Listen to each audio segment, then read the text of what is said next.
I'm Tom Ivester, an alcoholic. I'm a member of the Primary Purpose Group of AA in Southern Pines, North Carolina. And my sobriety date, by the amazing grace of God and the power of this program, is February 2nd, 1957.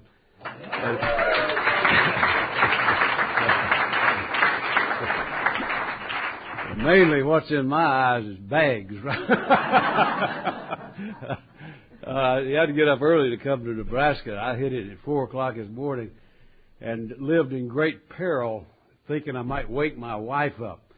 And I swear to God, that woman is vicious at high noon, and she's impossible at 4 in the morning.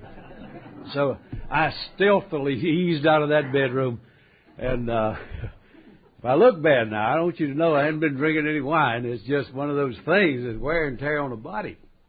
I'm just getting over a little pneumonia thing, and I hope. If I go into barking fits, you'll know that the diagnosis is a little premature there about recovery. So I'm delighted to be here.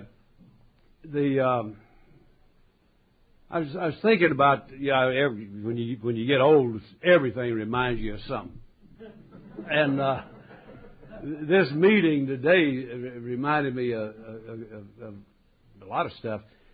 One thing in particular, I was at a conference, a workshop similar to this in North Carolina 3 or 4 years ago, and we had a little break in the planned agenda, and the chair led an open session, with questions and comments and whatever.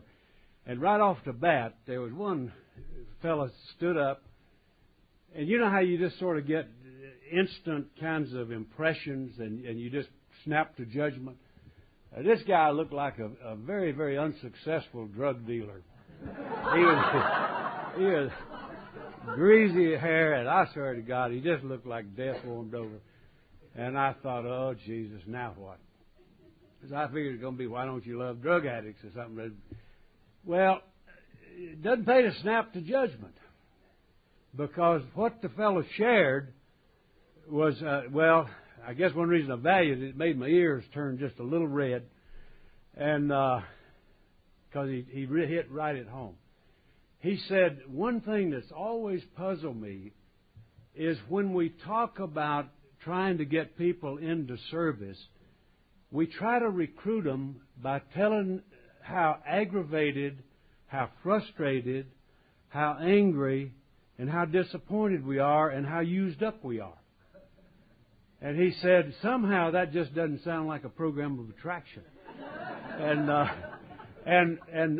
boy, did I ever feel the heat. Because how many times I have tongue-lashed somebody trying to drive them into the joys of service.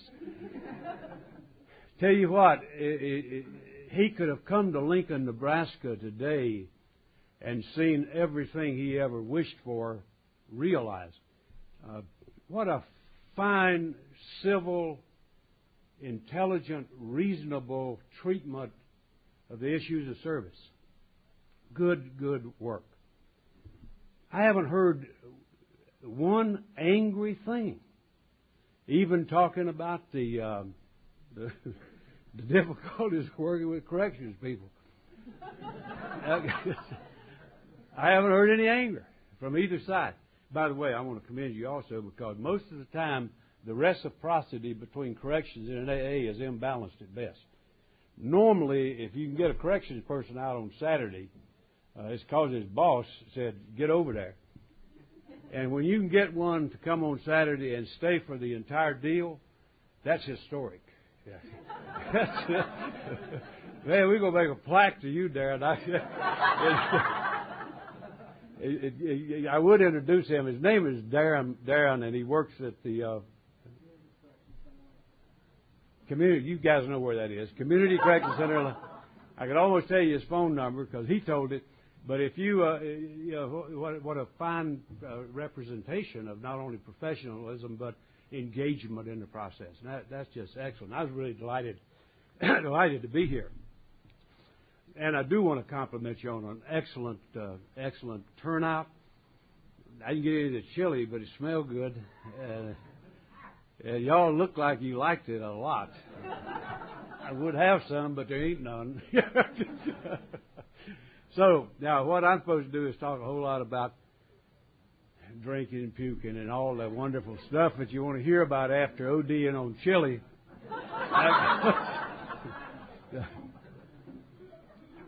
But I'm going to tell my story, but I'm going to do it in a way because of who we are and what we're here tonight.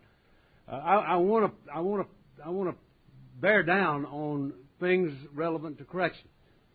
Now, I'm not a correctionaholic. I'm an alcoholic. But a good deal of my experience, in fact, most of the last 42 years of my life, I doubt that there have been many days in the last 42 years of my life that haven't hovered around issues of corrections. Either in it, working in it, thinking about it, planning about it, what have you. So it's been very much a part of my life for a long, long time. And so I want to share tonight, because of who we are and because of the peculiar mission, if you will, that pulls us together. So I want to dwell on that a little bit. No, I want to dwell on it a whole lot. I really would like to talk a lot about drinking too, because I love to talk about drinking, especially mine. I think it's wonderful. I can relive those thrilling days of yesteryears ad nauseum. I love that stuff. But I'm not going to do it. Let me start where I rarely do. I found myself, I started to say came to my senses, but that was a little slower process. I found myself as a 24-year-old guy sitting in a program called Alcoholics Anonymous. Thought in those early days that my life was bad enough already and it had suddenly gotten worse. So here I am in the Legion of the Damned, sitting with a group of people whose sole purpose, all they talked about, was drinking and, more importantly, not drinking.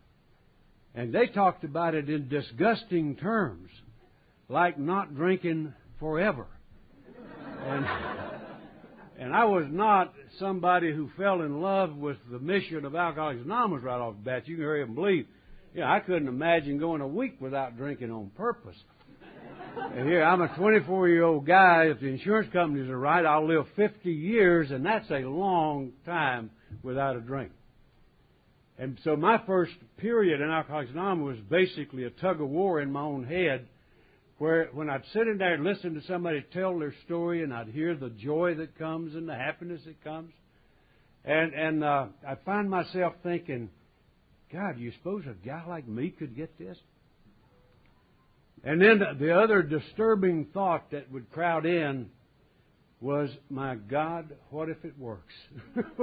What if it works? And I'm going to get struck bone dry. Better than average chance of becoming pure. Absolute guarantee that I'll never smile again. And I'm 24 years old. My life should have just been starting. And instead, I'm sitting in a group wondering if you could get another shot at it. And I didn't even feel like I ever had the first one. And so the prospects of me were dim at best just on that. The other factor that made it extremely difficult was that first meeting was in a maximum custody penitentiary. And I was sitting there serving 15 years for a crime that I didn't even remember committing then, now, or ever. But a crime that I knew full well I did commit, in which I took the lives of 2 people. So I'm sitting, a 24-year-old guy, in a thing called Alcoholics Anonymous in a maximum custody penitentiary, contemplating a future that looks non-existent, looking at hopelessness, despair, such a feeling of absolute self-loathing and disgust that all I wanted to do was disappear. And I'm sitting in Alcoholics... Excuse me. I told you about the bargain. And I'm sitting in a thing called Alcoholics Anonymous, where people are talking about hope and help and stuff like that. And it was so far removed from me that it was an unthinkable gap between where I was and where it sounded like other people were. And so that first period of sobriety for me was not only thinking in terms of the impossible task of not drinking for a long, long time, it was also filled with an enormous amount of even having the will to live. The will to live, much less desire. The will to live. With looking at a life that, honest to God, it's not melodrama, it's a fact. Looking at a life that, in all honesty, then, now, and ever, would have been better had it not happened. It would have been better for everybody involved if it hadn't happened. And so I'm sitting in that joint thinking, what happened? What went wrong? Surely to God, this wasn't what I had in mind. And who would?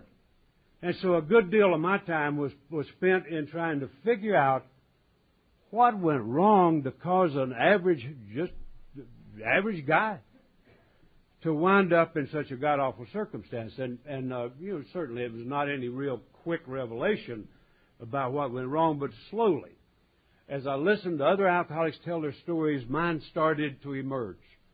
At first, I thought alcoholism was about getting drunk.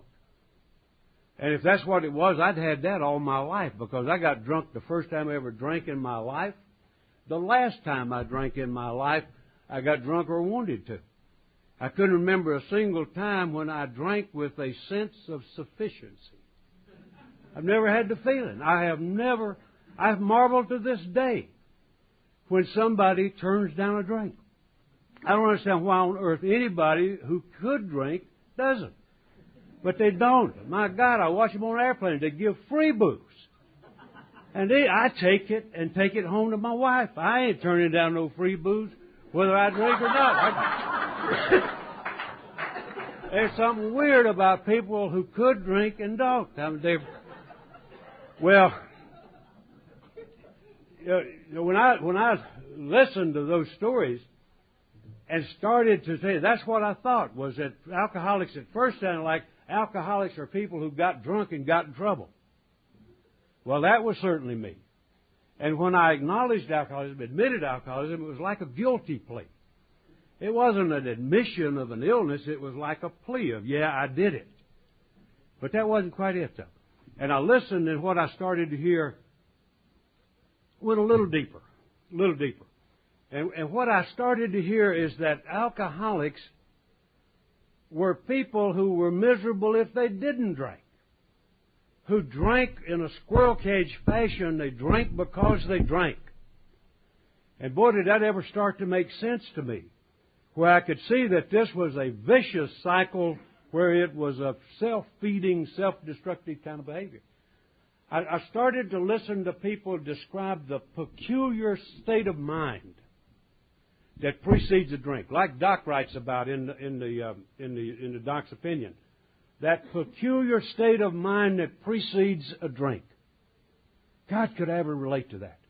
How many times I've gone through that feeling of going for some little, not long, but some period of not drinking, and then having that uneasy feeling about nothing. If I can't sit down, can't stand up, don't want to talk to anybody, look out the window, pace back and forth. Some call it restlessness, irritability, and discontent. A peculiar state of mind. And I started to hear that. And God, how many times? So gradually, I started to recognize that I was just like every other alcoholic in the world, and finally got to a point where that had real meaning. And so when I look back at my life, over a period of time, just a few months, what I saw, I had always been a miserable, out-of-sorts guy. I was self-centered, isolated, distant from people, very secretive because of a lot of things that went on in my life.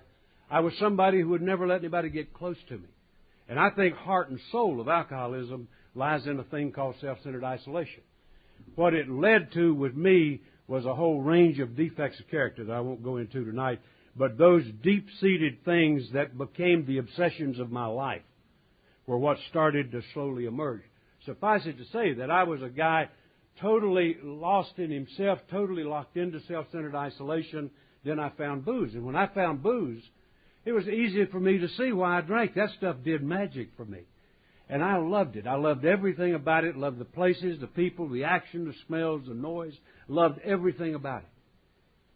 And I just took off. I was a boy, really, freed. I was freed from the prison of my life. And man, I'm telling you, I was as free as a bird. I not only was able to join the crowd, I led the sucker most of the time. I was just that kind of guy. Well, anyway, there's just a whole bunch of stuff with that. And that's what happened. Booze worked for me. It was not a problem. It was a big-time major league solution. And I really would have been stupid not to drink. Man, I'd never had anything work as well for me as booze. And I tell you something, it never quit. It never quit. The only problem is that the solution became the problem. Because I developed alcoholism. And if that weren't the case, you'd have a different speaker tonight. I don't care how ugly that looked, it felt good. It felt good. And that's what I would be doing tonight had I been able to drink even in the reckless, crazy fashion that I drank. That's what I would be doing tonight.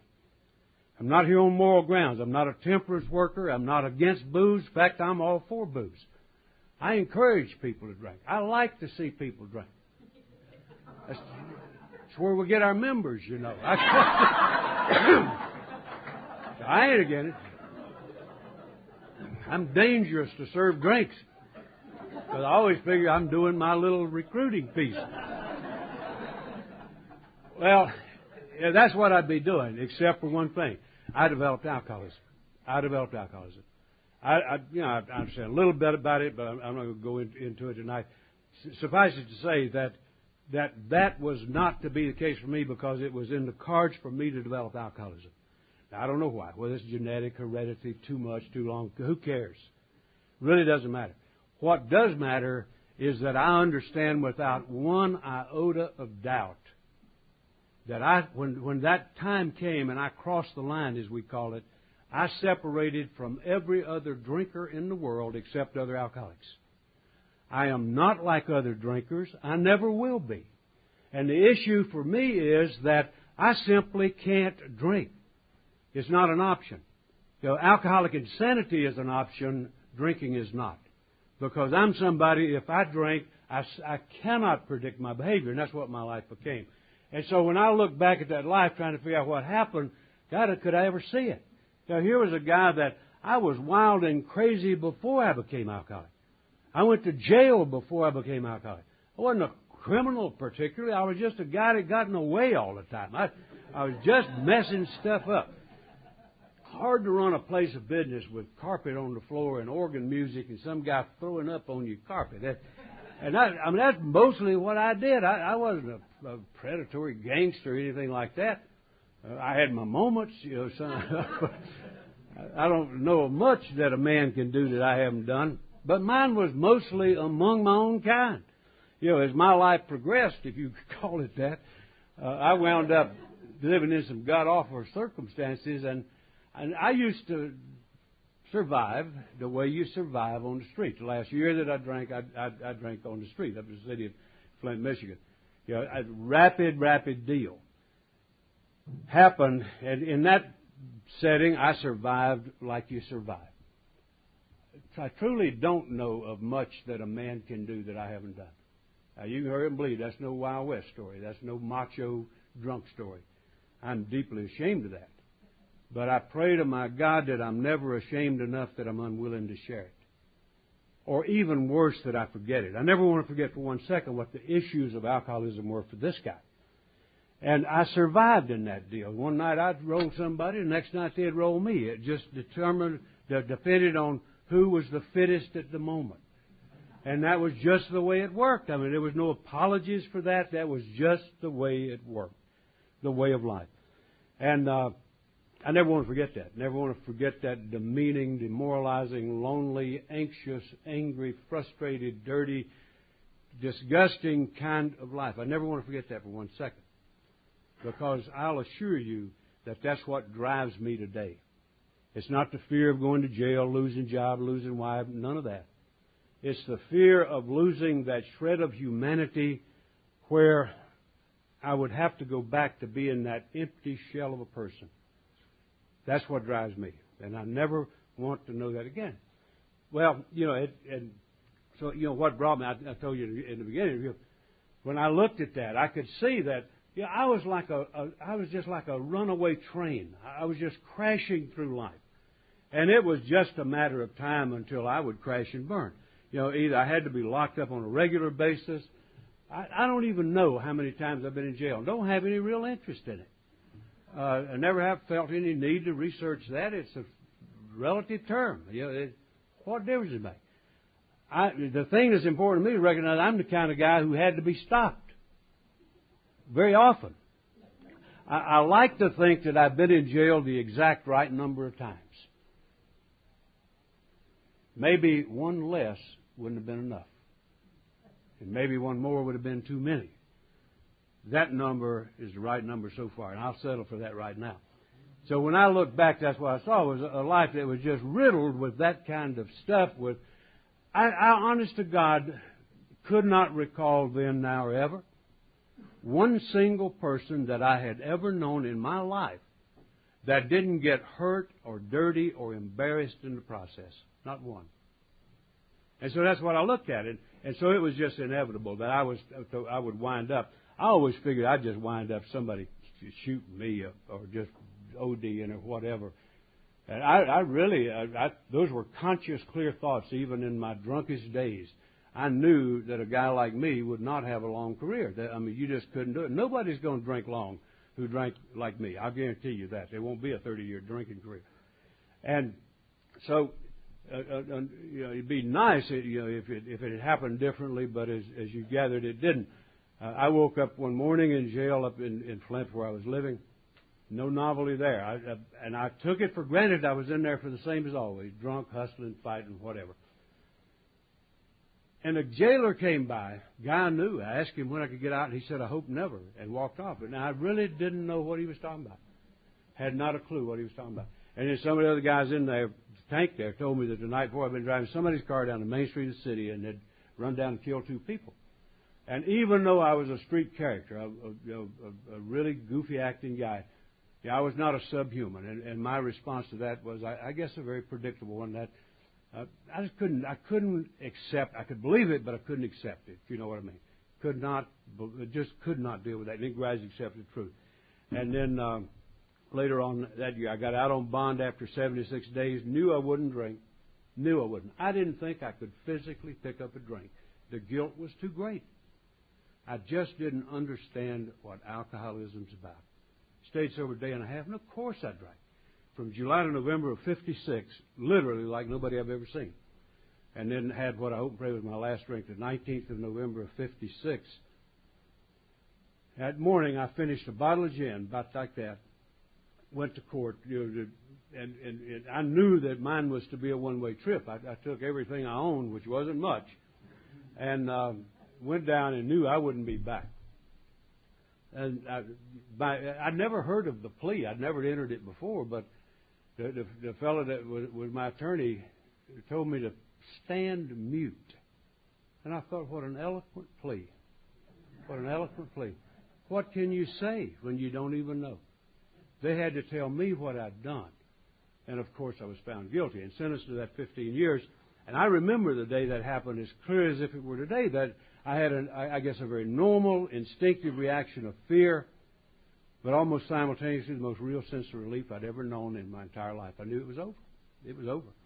And the next day I didn't walk in, they took me in there on a chain with five other guys into Jackson Prison. Now, I knew Jackson Prison was not Disneyland. I'd hustled around with some guys that were in and out of that joint, and I knew that it was a bad news place. I've been in penitentiaries all over this country, and I don't think anybody rates those things on a scale. They all suck. I never been to a good one. But if I had to rate Jackson, I would rate it the second or third worst penitentiary in this country. And I think it's worse now that I go back every couple of years just to make sure I ain't there. I think and maybe to say a little something to the guys that are. But the day I walked in there were 6,000 guys locked up in that place. And I took my place among them. And I truly never believed I would ever get out of there alive. Truly didn't care. And that was not cynical, callous disregard. It was just over. And I really did just want to disappear. Then somebody, got an interesting thing about staff. Sometimes you think staff have trouble penetrating. Very interesting to me. Well, it's more than it's interesting now. It would have been vital at the time. I responded to the first mention I ever heard of a solution to alcoholism.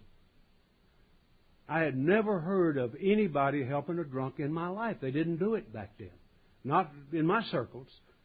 I didn't know anything about it. I had never heard of Alcoholics Anonymous. And there was a social worker at that prison, a guy named Martin, real rookie, had just come out of Michigan State. I don't think he knew anything that wasn't in the textbook. But he didn't need to know much. You know, he looked at my record, knew I knew quite a bit. And so he looked at that, exclaimed what many others had, you've got a lot of trouble with booze. And then he did something nobody ever had. He said, we have an AA group here at the institution. Think you better go. It was just an observation. It was not an order. I didn't have to do it. It certainly wasn't an invitation. It was just a flat observation. We have a group. Think you better go. And I walked into my first meeting. That's something, though. The first time I had ever heard those words, and I've never had a drink since. I suspect that there were at least 100 points in my life where I would have responded similarly. Bottom's not a one-time thing. And God, how many times I would come to that point of desperation, think of nothing except the solution I knew, or suicide, or what have you. Well, it's just speculation. But the point is that alcoholics don't have to be hit with 2 before. Sometimes they just need somebody to say, hey, guy, over here. Sometimes it works. Well, I walked into my first meeting, February 2nd, it was Groundhog Day. I don't think anybody planned it that way. And I walked into my first meeting in the recovery group, at Jackson Prison. I started at 8:30. No, I didn't. I started at 7:05. He'll tell me when I get. When I walked in, just like but most people in this group are well aware with what you're dealing with a guy walking into his first meeting. I walked in the recovery group at Jackson Prison, a huge group. They had 300 members in that thing when I went in, and most of the time while I was there. And one guy spoke to me. Had an officer on the door. I checked in. I asked her, yes, sir, sit down. I sat down in the middle of that 300. And thank God nobody hugged me. I was not interested in that. One of those hairy-legged dudes who tried to hug me, I think we'd have had a tussle going on. I didn't get any of that. But I sat down in the middle of Alcoholics Anonymous. Nobody told me what to expect. I wouldn't have believed it anyway. And then they did exactly what we did tonight. Almost entirely. They did a couple other little things. But read the same stuff. Hadn't changed a lick. I mean, we ain't improved it one lick in 40 years. Same stuff. And then the chairman introduced the speaker. And he introduced a guy by the name of George Walker. Now, he'd hurt you if you called him George. He was the delegate, Mark. Ken, he was the delegate from the state of Michigan. They only had one back then. On panel 9, you said, Charlie. Yeah. He was a delegate. And he was my first speaker in Alcoholics Anonymous. Now, delegate didn't mean a thing to me. Shao Walker didn't mean a thing to me. In terms of any clear identification who he was. But that man stood up, told his story. And I swear to God, I'd heard a lot of alcoholics tell a lot of stories, but not their own. And this guy had to be telling the truth. Nobody gonna make up junk like that. And I sat there in just shock and amazement. I thought, what on earth would a nice-looking guy like that get up there in front of 300 convicts and tell some god-awful story like that?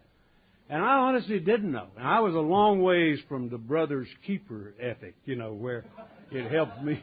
That had not existed in my world for a long time. And he was a fairly nice-looking fellow if you didn't get too close. You know, now, if you got close, he did not bear close examination. The guy was an ex-everything. He had done everything in the world. This guy had been a very unsuccessful criminal. Very persistent, but very unsuccessful. The last sentence he did was for robbing a superior court judge. Now, come on, man, you got to be nuts. You don't rob a judge. He got 47 cents from the judge.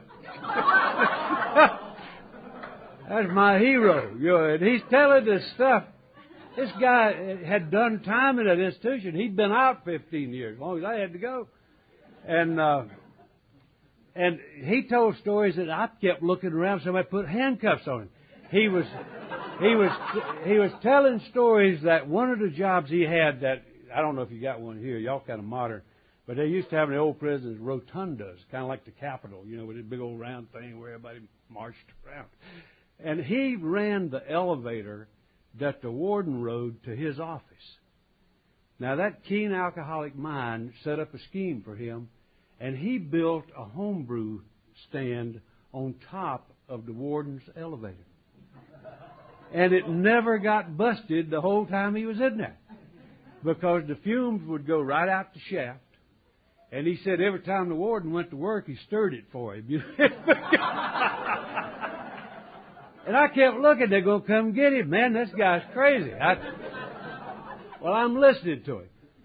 Now, I didn't identify with anything he said. Yeah, he was not. He and I were totally different people. And if anybody had asked me about that afterward, if I'd have said anything at all, I'd have said, "Man, you wouldn't believe it. They got a fruitcake in there." I did not identify with anything about that. And the amazing thing is that I went back to the next meeting. I stayed in there 3.5 years, and then they told me they'd turn me loose if I'd go to North Carolina. And so I said, let me think about it.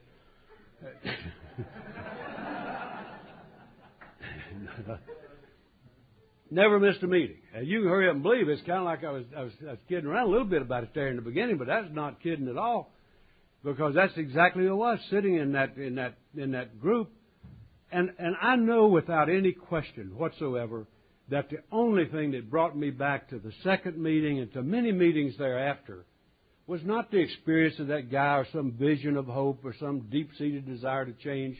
The only thing that brought me back was that magnetic spirit of enthusiasm that was there. You were talking about that today. That magnetic, contagious spirit of enthusiasm. And when that guy would tell his story, he always did it with such a marvelous level of dynamic enthusiasm that you just valued a minute with that guy.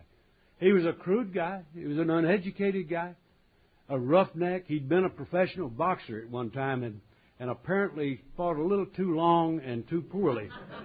He was a real beat-up dude. But what a marvelous man he was. And I know that without any question, that the only thing that brought me back for a good while was that. And I want to tell you a little bit about what clicked. You know, what is it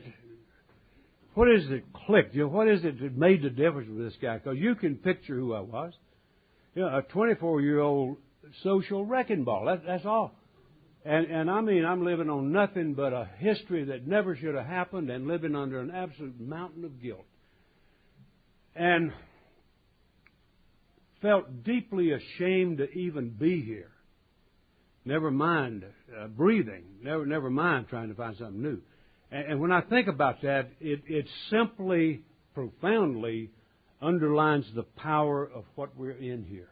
It takes something truly, truly powerful to cut through it in a life like that. And I want to tell you what happened to me, and I'll just kind of hit highlights of what I think happened when I look back and say, well, where did the recovery go? What went right? What was it that happened? And I don't know why, but for some reason, I developed a sort of I don't know if I had a commitment or a lack of resistance, but it was the same result. I never missed a meeting the entire time I was there. has an awful lot to do with success, I think, is being where the solution is. Because you don't get curb service. And so just being there was a start. The first 8 months in this program, I would honestly describe as miserable as any period I ever endured in my life. I was not somebody who got giddy happy right off the bat. You know, I won't go into this in detail either, but I mentioned self-centered isolation as something that preceded my drinking. Drinking relieved it. Well, not drinking brought it back in spades. And I was as self-centered, as isolated, as fearful inside Alcoholics Anonymous as I'd ever been anywhere in my life, felt as much out of place as I'd ever felt anywhere in my life. And so I kept going back. I didn't have any sense of fellowship. I said I was an alcoholic because I hated to be the only one out of 300 that was something else. And so I'd say, yeah, me too. But it didn't mean a thing. It was just a word. It had absolutely no meaning to me. Thank God for that group. The recovery group back then was an excellent group of Alcoholics Anonymous. And what I mean just that. It's kind of like you said, Ken. Yeah, you were talking about that group then. And I'm sorry to say it, but it was superior in terms of effectiveness to 90% of the groups that I visit in this country today. And that's a fact. I wish it weren't so, but it's a fact. And thank God for it. Thank God that it was a well-ordered group, purposeful group, did an excellent job of taking new members and helping them to understand the design for a living that we call Alcoholics Anonymous. And I was taught this by other guys in the joint, not rocket scientists or not missionaries from outside. Surely they helped. But guys in the joint, just like me, the only difference was they were a little bit in front of me. Thank God for those guys. Some of the finest meetings I've ever been to in my life were not meetings at all. They were times when a few of us guys would gather up under a tree on the yard, share like men seldom do. Some of the most powerful meetings I've ever been. And boy, how those things have served me. Fundamental, no nonsense, good, solid grounding in Alcoholics Anonymous. Thank God for that. Thank God for the folks who came in there from the outside. The people who walked in to my life, and not on a personal level, but collectively, I was one of the bunch. People who walked into my life and gave me what they had themselves.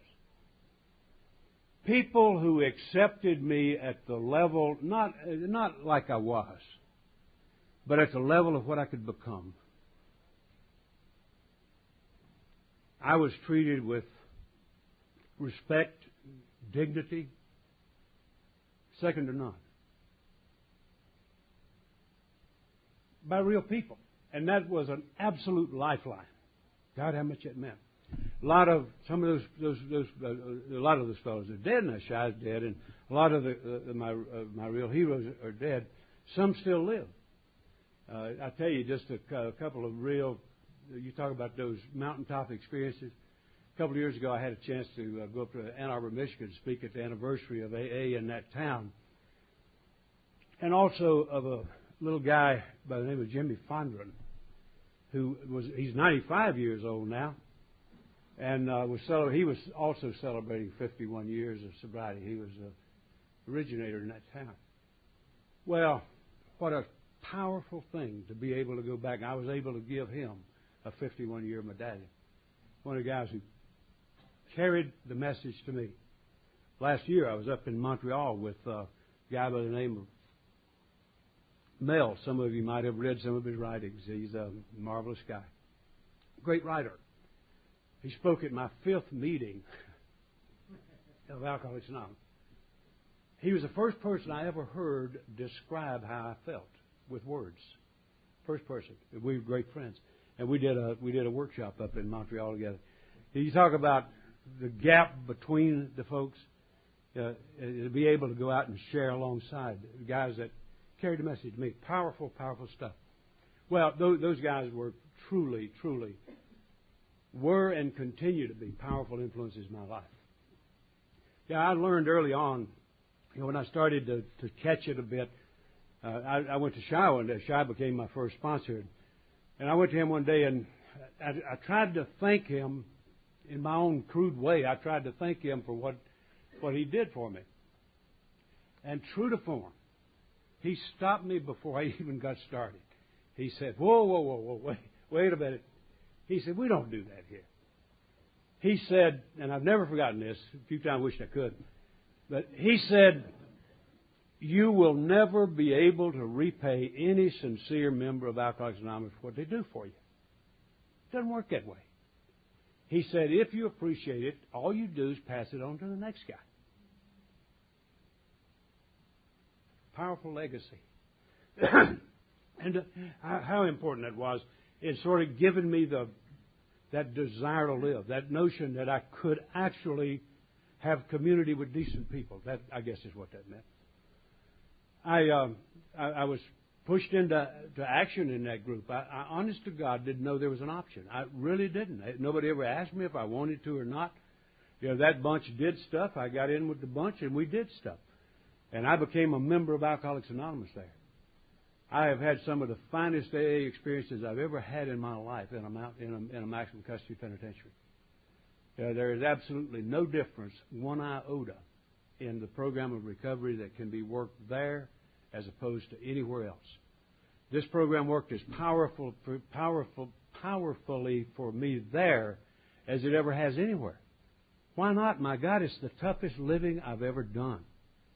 If it hadn't, I'd have never survived. I would have never survived.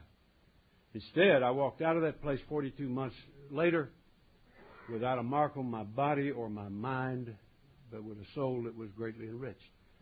And I'll tell you what, I'll do it in a rush and hurry, but I'll tell you what, it's more than just a warm, rich, fraternal organization. It's more than just loving fellowship with others. You know, there is a design for a living that will free people, and I don't care what your captivity is. I shared AA one day with a guy who was in an iron lung. I don't even know if they make those things anymore. A crude old machine that used to make, it would breathe for people. And this guy couldn't move anything but his eyelids. Seen very few people freer than that guy. This doesn't have to do with your position. It has to do with your disposition. And boy, did it ever work for me in there. And I'll tell you what turned the key. Now, I've always been a reader. All of my life, even drunk, I've tried to read. But not very well. It's hard to read with one eye. And so I read. I was reasonably aware of the words of the program. The guys had told me a lot about it. But there's an awfully big difference between knowing the words and living the program. You know, and so I was a miserable guy. I'm sitting there totally. I mean, I wouldn't have bet a nickel on me. And one day I went to a meeting, and a guy spent the entire meeting talking about nothing but the fourth step. Now, I don't like to aggrandize anything in the program, but this is just the way it happened. You know, for me, fourth step was a very solidifying point. And so I went in there that day, and this guy told about the fourth step. Went into great detail about the value of writing, read part of it out of the book, gave illustrations. And when he finished, I went back to my cell and I said, okay, I'm going to try that. Now, I'd been doing a little thinking, of course, about how such a nice guy as me got in such a mess. It really was doing. What I meant to do was to write a little explanatory article about what went wrong. You know, and you can bet it'd be somebody else's fault. I was going to write this woeful tale of things that might have been, I guess. The founders were wise when they said to write the inventory.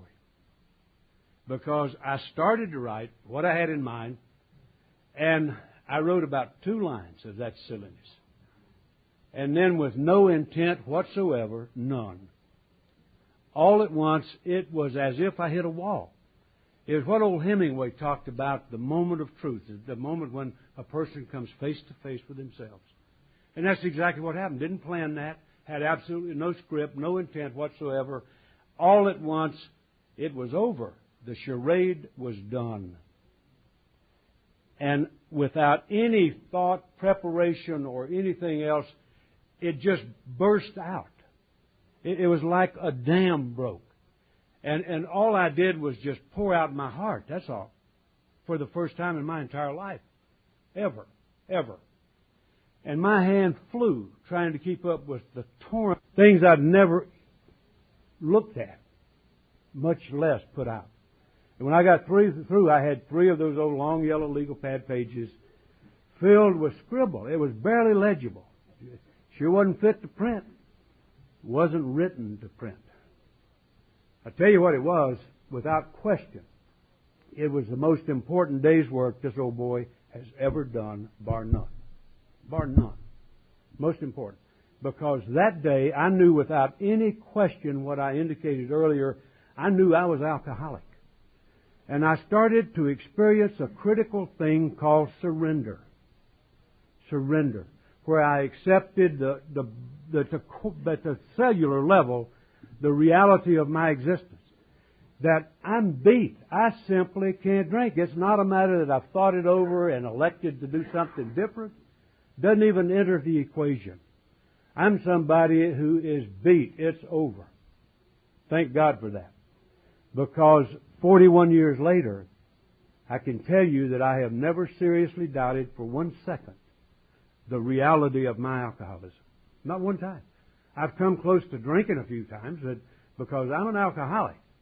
I'm not a reformed somebody. I'm an alcoholic. But never once have I come close to drinking with that old delusional junk of, well, maybe you overreacted and quit a little too early. None of that. Maybe you're not really an alcoholic, considering what that last guy wrote. No. I have never, not 1 second, had any question whatsoever. Very, very important. I tell you this, and it's just the only editorial I'll offer tonight, how critical that is. I have never seen any long-term success in recovery unless surrender is there. It just doesn't seem to happen. Doesn't happen because it's a nice thing to do and it's wonderful here and everybody's patting me on the back. No. It has to be something deeper than that. And that's my belief. And so that's what happened to me. And the other thing, that day, I became a solid member of Alcoholics Anonymous. I was no longer the face in the crowd. I was no longer the different guy. I was no longer the youngster in the group. I was no longer the tragic case. None of that.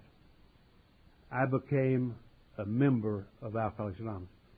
And I've never wavered in that. How important it was to have resolution for a change. Meetings have never been the same for me since. Never gone to one and not known exactly why I was there, including this one. Very important. And so I went to work in the program, and the hardest work was giving up. The good news is that it truly worked for me. It truly worked for me. Enough so that I became a free man. A free man. In every sense of the word except physical. I was freer than I had ever been in my life inside a maximum custody penitentiary, locked up like a monkey in a zoo. And I became a free man. What a wonderful, wonderful transformation. And got caught up in the stuff of Alcoholics Anonymous. Helped start new groups, started one in the TB ward, the darndest looking meeting I ever went to. Guys with masks on, looked like we're getting ready to rob somebody. And that's back in the old days when TB wasn't controlled like it's supposed to be. I started one in the mental ward, and it was great fun. Interesting meetings. I mean, we sometimes had 10 going on at the same time. But what was happening is that I was learning to function as a member of Alcoholics Anonymous. And I'll tell you, a couple of marvelous things happened to me just in the course of that. It's amazing what happens to alcoholics in recovery.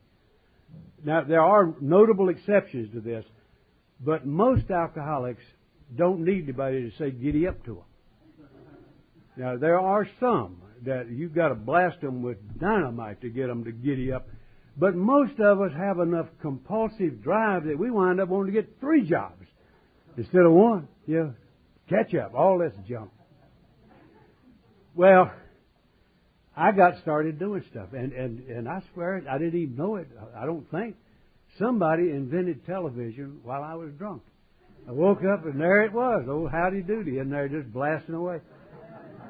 I mean, he wasn't blasting in there. But Michigan State University decided, I don't know why, they decided to extend their campus to Jackson Prison on television. And I couldn't believe it. I was able to enroll at Michigan State University. It didn't let me go to class up there, but all I had to do was buy books, pay tuition. I became a card-toting, beanie-wearing freshman. You know, it's a strange thing. You really get some profound stuff. Now, I'm not a great sleeper. I never have been a great sleeper. Well, drunk I did very well, but sober I've never been able to develop the art. And the first 3 years, and that's hard to admit this in a maximum custody joint. You're supposed to be macho. I didn't admit it. It's kind of hard to even admit it retroactively. But I couldn't sleep in a dark room. Now, I wasn't afraid of the dark, but my system was so shot, my nerves were just firing in all directions. And then I get in a dark room, it was like a kaleidoscope. Man, everything in there is going off. And I couldn't sleep for 3 years. I mean, I slept, but I mean, not much, and not in a dark room. Man, I had to have some light somewhere. Well, I heard in a meeting one time, if you can't sleep, stay awake. Now, is that heavy or what? Is that heavy? But God, did it ever make sense? Because that's what I'm doing anyway. And I finished 2 years at Michigan State University because I couldn't sleep. And most of my work was done at 3 and 4 in the morning. It's amazing what happens in this thing. I was recommended for special parole. Didn't make it, but I was recommended. I didn't realize it, but in the state of Michigan, that happens once in 10,000 cases. I didn't even know it existed, and they picked some yo-yo like me. They wouldn't put me in minimum custody because my record was so bad that they knew I'd be gone like Hogan's goat. And they were probably right. But they recommended me for special parole, turned it down, and then later on, they told me I could go. And I swear, I never thought I'd tell this, but it just shows what happens when you get caught up in living, that your situation really doesn't matter that much.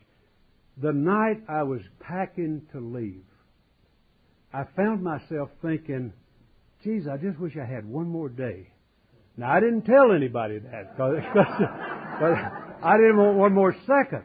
But I had so much to do that I just wished that I had, very secretly wished that I could just wait a little bit longer and get some stuff done. But I figured maybe somebody else might rise to the occasion. I hope they did, because I left them. And then when I hit the street, it was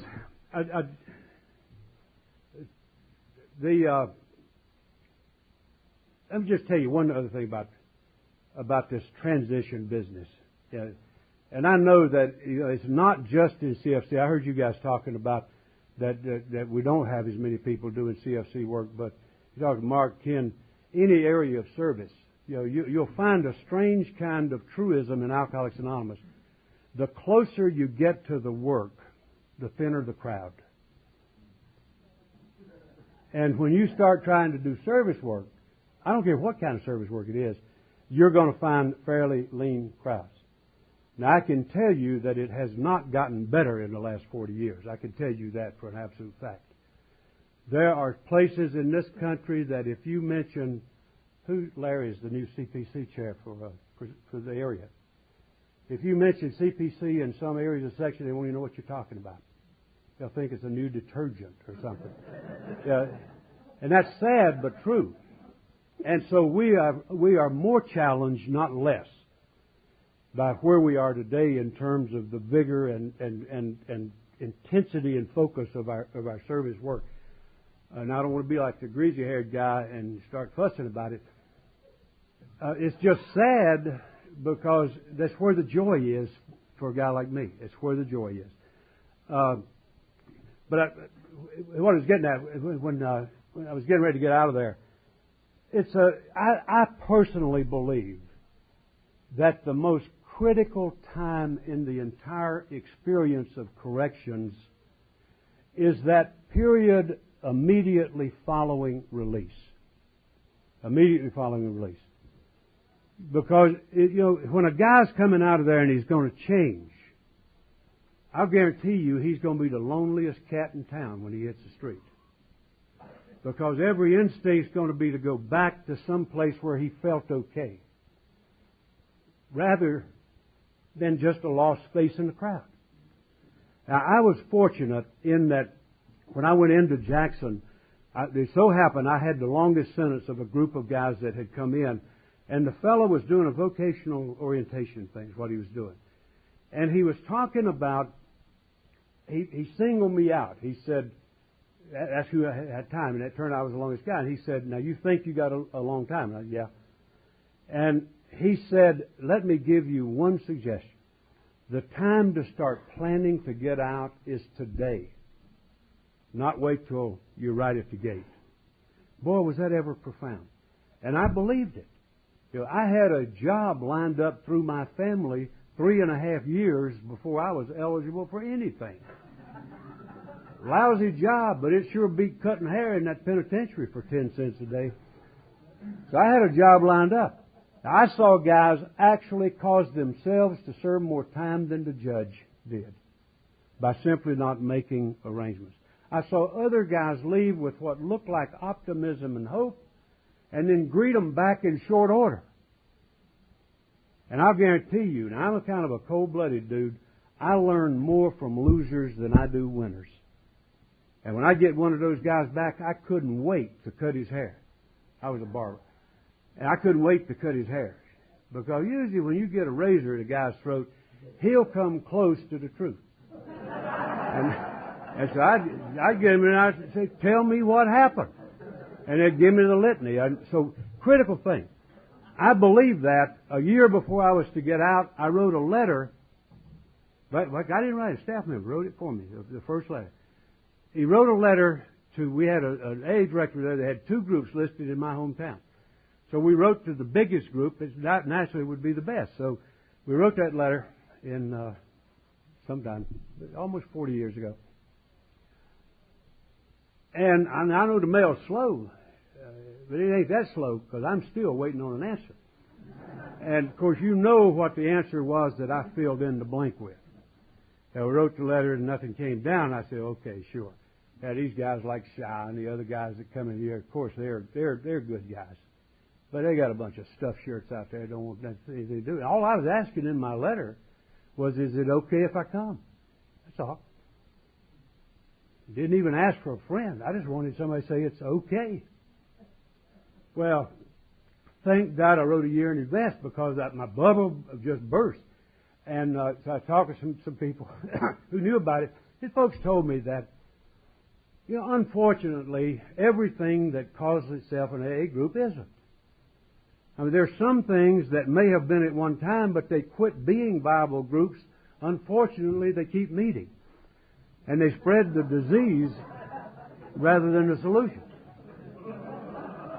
And maybe you wrote to one like that. Or sometimes they die. They just go away. Well, I didn't think about that. I thought, they hate me, Don't even know me, but they hate me. And so I finally sucked it up and wrote again. This time I got a letter back quicker than the mail could have delivered. But it did. And the guy answered in spirit the same way I wrote. Just basically said, man, we want you to come here. Imagine saying to a guy in a Maccacussy joint, not only will you be welcomed, we certainly accept people like you here. They told me about their activities. They told me about institutional work they did. They told me about their gatherings. Just a simple letter. Put one line in there that was worth $1 million to me. Said, you'll be welcome here. We want you and we need you. God knows. A powerful message, eh? Powerful message. When you're wondering if anybody would ever want you anywhere, really. Powerful message. That's what I worry about, with the evaporating service ethic, where it's so hard to get response to this kind of thing. Never realize how desperately somebody's life might hang in the balance. And that's what concerning me about, well, a lot of stuff. But anyway, yeah, I hit the street, got immediately active in the group that became my home group there. Thank God I was pretty well prepared when I left, because that was a shaky group. The guy who wrote me the letter and became my second sponsor when Shy died moved away. And I all at once became the second oldest man in the group. And the oldest one had we hadn't invented Alzheimer's then, but he had it. And we just thought he was a little different, you know. But I tell you what, it's good to be prepared, because I had the remarkable experience of going to meetings of Alcoholics Anonymous in that town alone. That'll make you check your deodorant. I'll tell you, it's a weird feeling. You think, am I the only cat going? You know, thank God for good preparation. Thank God for hanging on. When I left that town, you know, not particularly credit me, but some credit. When I left that town, we had 60 active members in that same group. And so, you know, somebody has to plant the flag. Somebody has to keep the faith. Somebody has to make it go. And if you get a good, strong foundation, folks will come. And so I hit the ground like that. That group did visit a prison over just a few miles from my home, and they told me I could go with them. And I couldn't believe that. 2 weeks after I was out, you talk about a year or 5 years, this was a simpler day, and I understand that. But 2 weeks after I was out, I was over there visiting a place like I just left. Yeah. And I couldn't believe that. 2 months after I was out, just a few weeks after I was out, I made my first real AA talk there. I didn't know it, didn't plan it. The chairman and I went over there, two of them sitting on either side, one on either side. The inmate chairman said, "Who's speaking?" And each one got me by an elbow and said, "He is." And that was my first real AA talk. I haven't quit since. I just kept going. 2 months after I was out, I was asked to be outside sponsor of that. I guess you call it coordinator or something, but the outside sponsor is what we called that. And it was my job to be the service representative for that group. What a tremendous affirmation for a guy who just left the joint to be a responsible servant to a facility like that. Tremendous thing. I want to tell you just very quickly about some things that happened, because I know, and Mickey, you know some guys that are awfully lacking in hope. Sorry you got to leave, guys. Now leave the money before you go. Don't leave with the money. Okay, take care. I want to tell you about just a few things that happened, and particularly because I know that you know not every story is a happy ending, you know, and some stories are sad endings, and most do fairly well. But I'm here to tell you that I'm one guy who can testify to the fact that there's hope. That there's hope. I don't care who you are, what your situation is, I'm here to tell you there's hope. And I just want to tell you some stuff that happened. You know, I'm one who believes, I'm a very practical man. I'm a spiritual man, but I'm a very practical guy. I believe in the way it says in the book, it's okay to have your head in the clouds but have those flat feet on the ground. You know, and so I approach life that way. I believe that life is made up of a lot of what we call miracles. And I don't like to take the wonder out of miracles, but I like to make them very, very meaningful in terms of the spiritual life as a way of life. And when I practice the spiritual life as a way of life, my God, it's amazing what happens. Because I think miracles are essentially what happens when preparation and opportunity come together. You remember what I was talking about? Surrender. If there is no surrender, there is no recovery. If you get the cart before the horse, it just doesn't happen. Preparation and opportunity. A farmer plows the field and he plants the corn in Nebraska. And God causes corn to grow. That's the miracle of preparation and opportunity. And the same thing with me. And when I started out in this program, all I did, you gathered what I did. I was just a broken, beat up guy sitting on a life that never should have happened. And essentially what I did through the process of surrender was to give myself to this simple program. It wasn't a decision. It was just just the way it happened. I gave myself to this program. And my God, what happened? It gave me freedom in a maximum custody joint. Gave me recommendation for special parole. Gave me release. Gave me access to work with guys at joint. Let me be outside sponsor. 2 months after I was out, parole supervisor came to me one day and he said, "Tom, you're real active in this AA thing." And I said, "Yes, sir." And he worried me because I thought he was going to ask me to slow down, and I knew I wouldn't. And he said, "Wouldn't it help you if you could drive?" And I said, "Yes, sir, but I can't," as if he wasn't aware of that. And he said, "Well, let me take a look at that." A couple weeks later, he called and asked me to meet him at the Sears store uptown. And this story is true. Absolute detail. It's absolutely true. I went up to the Sears, the sister drove me up to the Sears store, and I could see my man all the way at the back of the store talking to a guy I didn't know, turned out to be the licensed agent. Walked up to them, introduced me to the man. We chatted a bit. And the guy, when he got through chatting, handed me a driver's license. He didn't even ask me if I could drive. Had a car. No test. Verbal, written, nothing. Didn't even pay for it. Now, you know that's illegal, man. But I've been driving ever since. Yeah. Well, I believe that's what I call a miracle and preparation opportunity. I wasn't looking for that. I believe if I had been trying to manipulate the state of North Carolina to do that, I'd be walking today. I truly believe that. Instead, I gave my life to the Simple program, and I believe with all my heart, not only on my case, but God knows how many others, when God's got work for us to do, the walls come down. And I don't care what they are. They come down. And 5 months after I was out, I was elected DCM. You talked about getting elected.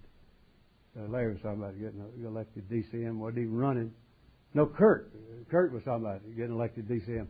I couldn't even spell DCM. They didn't teach that at Michigan State.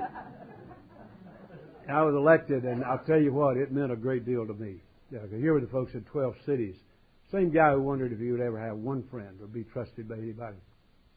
And I was asked to be the trusted servant for my closest folk on earth, to be their trusted servant. And it meant a lot. 2 years after I was out sitting in my house one day, got a call from the state capitol.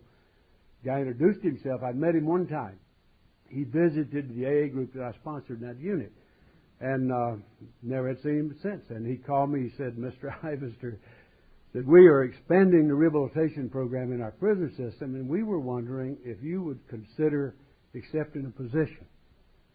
Now, I mean, you got to picture this. That's not totally unheard of today. In 1960, that was totally unheard of. Never been an ex-con in history hired anything like that, and I knew they weren't going to start with me. And so I said to him what I truly believed. Up here I said, "God knows, man, I'd rather do that than anything." It had never occurred to me, nor anybody else. And I said, "Yeah, I'd rather do that." Deep down, you know what I said. There ain't no way. There ain't no way.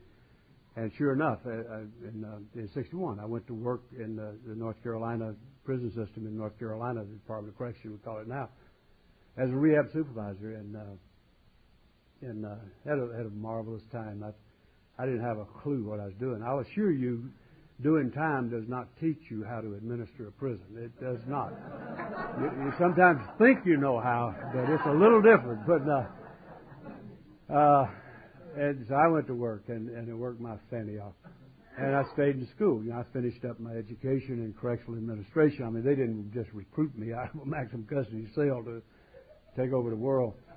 But and I bothered to outwork anybody I've ever met. And one day, after I'd been there for a while, several years, I really got to count it up, 8 years, something like 9, whatever.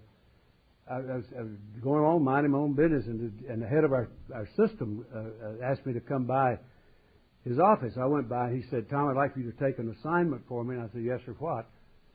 And normally he wanted me to speak at a civic club or something, to pinch hit for him. That's normally what he wanted. And I said, "What?" He said, "I would like for you to take over an institution as warden." That will never quit sounding ludicrous to me. I mean, with my history, as somebody said, of all the stuff that a guy dreams about in a joint, I guarantee you that never makes the list. Yeah, I'm gonna get out here and run one of these suckers. Show them how to do it. I mean, it's just so foreign. And when I got up off the floor, I said, "Hey, boss, I don't know if I want to do that or not. I didn't want to beat a man. I wanted to mud wrestle with the guys. That's what I like. And then it dawned on me that perhaps with a little authority, I might be able to do some things. And I knew I would give up some of my you know what I'm talking about, some of my primary feedback where I was working right to the guys and get a chance to press to flesh and field to field. And when you become the man, you sacrifice some of that. But then I said, well, okay, and I did it, and took over my first institution actually 68, and then from then on, it's more than an interesting thing to me.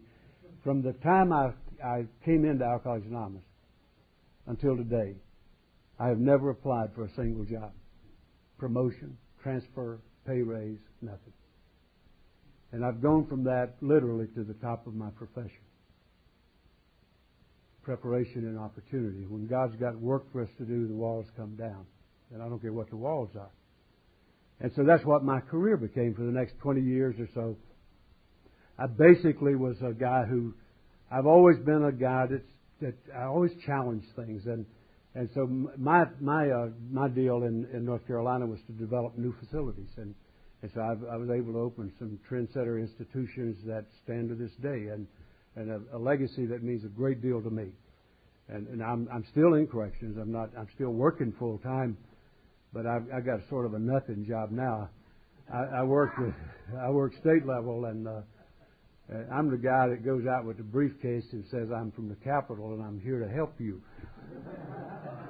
And they all say, "Oh yeah, sure." And we're glad to see you. Well, anyway, I'm more excited about what I'm doing right now than I've ever been in my life. Now I dwell on that just a little bit because I hope you see the symbolic value of this. It's a quick thing. I had a young fellow getting out of the institution one time that I kind of liked the boy. He was a nice guy and he was doing well in the program. He came by to say goodbye, and I said, "Well, I appreciate that." I said, "Visit a minute and tell me what you're going to do." And he started to lay out his plans. And now I've heard lots of plans from lots of guys, and most of them, frankly, are pipe dreams. And he laid his out. He said, "Well, when I get out here, I'm going to finish over here at the 2-year degree I'm working on right now. Then I'm going to name the college where I'm going to get my undergraduate degree. Then I'm going to work for one summer. Then I'm going back and get to law school, and I'm going to get my law degree." And I said, "George, are you sure you can do that?" He said, "I've already checked it out. I can do that." And I said, "Well, buddy, I'll tell you what. I wish you Godspeed. And if I can ever be of help to you, you call me." Well, a few years later, the guy called me. He said, "Hey, boss, you remember what you told me?" He said, "I'm having my ethics exam. They have to go to a board where they talk about their suitability, not their smartness, but their character, ethics kind of base for being an attorney." And he said, "I need you." and I swear I was really at a jam in the institution, but I said, "No, shoot, I'm going. I don't care if we have to close the place and send them all home. I'm going." So I went down and met with that board, said what I had to say about him. Then I said to the board something of what I think I'm saying about myself. I said, "Guys, let me tell you that I not only endorse this man, but I want you to approve it because of the symbolic value it will have for every man and woman in prison in this country." Tremendous thing when a guy can set some aspiration and then realize those aspirations. He's practicing law today in North Carolina. Pretty good lawyer, I think. He's going bald, so I know he's worried. And he's got that look of concern that a lawyer ought to have. Some folks say that comes from hemorrhoids. Anyway, it's just, God, what a blessed man I am to not only, what's happened in my own life, but, there's a place in the book, and I'm going to quit. There's a place in our book where it describes what this process is about. Where if I give myself to this simple program and let it take me where it will, a lot of things it says, I'll be amazed for I'm halfway through, and that one of the things that will happen is that I will be able to find a life, develop a life that's usefully whole. Usefully whole. Boy, oh boy. Is that ever true? Is that ever true? Not only usefully whole, but eminently rewarding. You know, I'm probably the busiest man I have ever met in Alcoholics Anonymous. But it's about my tempo. I was the busiest drunk I ever met. And so I think it has to match up, you know. And so I'm a busy guy, and I do a lot of stuff. But I'll tell you this, I am the most richly rewarded guy that I know. Boy, am I ever. And the thing that's so important to me, it's like anybody else. I've got a family. I've got a couple of kids that finished at the university system. I've got a wife that has mixed feelings when I do this too many times for too many weeks. But nonetheless, we've got 30 years of continuous marriage. We've got a life that has prospered. And there is nothing, absolutely nothing in the Ivester household that isn't richly blessed. See, what I did was give my broken and wasted life to this simple program. And what it gave me back was an adventure beyond imagination. One of my great fears when I came in here was, what on earth would I do with my time? You know what a joke that is. It's the God's truth. I cannot remember the last time that I was bored. I can't even remember it. We will be fired with brand new spirit. And what you guys are doing right here is at the heart and soul of this. I don't know of a finer area of service. Now, I'm personally biased. You know that. But God, does this ever light me up? Thanks a million. Thank you,